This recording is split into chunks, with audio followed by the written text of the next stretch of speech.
So let's look at the Offensive Rookie of the Year odds right now. Trevor Lawrence, who we have yet to talk about, 3-1. Justin Fields plus 650. Trey Lance is 7-1. Najee Harris 8-1. Kyle Pitts is 9-1. And here is currently my favorite bet, Zach Wilson at 10-1. Because my takeaway was it wasn't splash plays in the preseason. It's like, okay, whatever. What I was impressed with was the structure that they have there. I think that offense is going to put him in a chance, in a place to make a lot of plays. And in New York, he's going to get plenty of attention. He's 10-1. That's probably my favorite bet right now. Mac Jones is also 10-1. Jamar Chase is 10-1. Devontae Smith, Jalen Waddle, 18-1. So is Javonte Williams and Travis Etienne. Trey Sermon is still 35-1. It's different in other places, but like he got the start. I know Mostert was out, but like Trey Sermon got the start. He got the passing down stuff. Yep. He looked good. That's one where you look at that offense, and if you want to hedge against the Trey Lance thing, you could go with him. Elijah Moore, Michael Carter are also two guys that in that Jets offense could get some run. I don't know how you can buy into any of these wide receivers right now, right? Like Chase plays for the Bengals, and it doesn't sound great for them, although you could fade that narrative a little bit. Smith plays for the Eagles, and they're going to stink. Waddle has not looked like healthy at the beginning of camp. Like he still has that gait issue. So like those three guys, I don't think you can really touch. Kadarius Toney's playing for Jason Garrett. I don't think that's going to ever happen. Bateman's injured. So like at this point, it's like Kyle Pitts or one of the quarterbacks. And the fact that you're getting a better price on one of the quarterbacks than a tight end, I think you have to take that quarterback. Well, here's how I looked at it. I thought Trevor Lawrence, it was kind of nondescript as well. But what I took away from watching Lawrence and watching Wilson was I have a lot more faith in the Jets offense than I do the Jags offense. The Tim Tebow failed attempt at a block notwithstanding. The Jets, the Jags do have top 100 running back James Robinson. The problem is that they drafted a running back in the first round. Why do you have to ding him like that? He didn't deserve that. He didn't he didn't campaign for that. I mean, so when you like the fact that Lawrence is 3-1 and Zach Wilson is 10-1, I think is a pretty drastic mispricing. Lawrence actually, he had one nice throw. It wasn't fantastic elsewhere. As we said, we talked about this. Like if you don't have a turner-worthy play, then your grade's going to look decent. If you did, your grade's going to look bad in a small sample. That's just the way the cookie crumbles.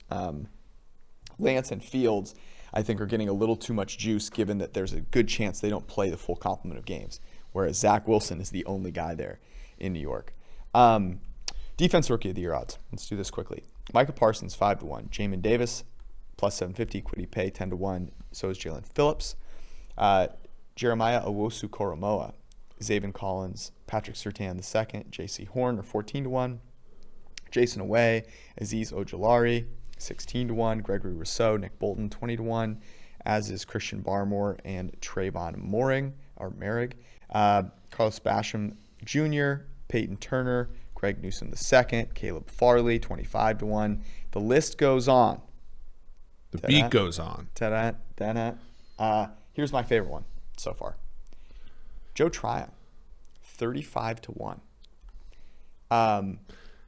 First round pick of the Tampa Bay Bucks. So that means he's going to be on TV a lot. That also means if he plays well, guess whose social media is going to talk about him? Tom Brady. He has the benefit of being a guy that they want to play, a very good team, and when he is rushing the passer, he's going to have other guys on the other side of him that are going to get attention. Also, like one of the worst, if not the worst, schedules of opposing quarterbacks. And a schedule full of teams that aren't very good either, meaning that there's a lot of opportunity to rush the passer. As a second stringer, he could come in at the end of games and get sacks. Like he's going to play, man. I don't hate that. He is going to play like meaningful stuff. I'll just say this: if you take Parsons, Davis, if you take any of these people that are 21 or less, you're a peasant. Like you just don't get it. I will say this once again: Micah Parsons. I have nothing against the guy personally. I'm not going to get into like the off-field stuff. His persona in Hard Knocks is one of the most cringy things on the planet that cannot age well. I can't wait for Hard Knocks part 2, by the way. I'm having so much fun psychoanalyzing the Cowboys. I'm off on the Cowboys as of right now. Dak and McCarthy not on the same page. Micah Parsons out to lunch. Not good. My favorite Cowboy right now is Zeke Elliott. The worst number, by the way, of these is Chaz Surratt, 40-1. Like the Vikings' 5th linebacker somehow I knew you is had to 40-1 here. I actually will never put a dime on any of these because I just don't. But the try-on one is one where if I thought, if I still don't know if that's like good value, but it's probably the best value among these. I'm a finder of value. I actually really like that one. I bet that one, and I did sprinkle a little bit because I didn't have any on Zach Wilson. I do like him at 10-1. Sprinkle's solid. So we want to talk about a couple of other things, but I did notice this. Remember we talked about week 1 lines last week? Tampa Bay 6.5 now.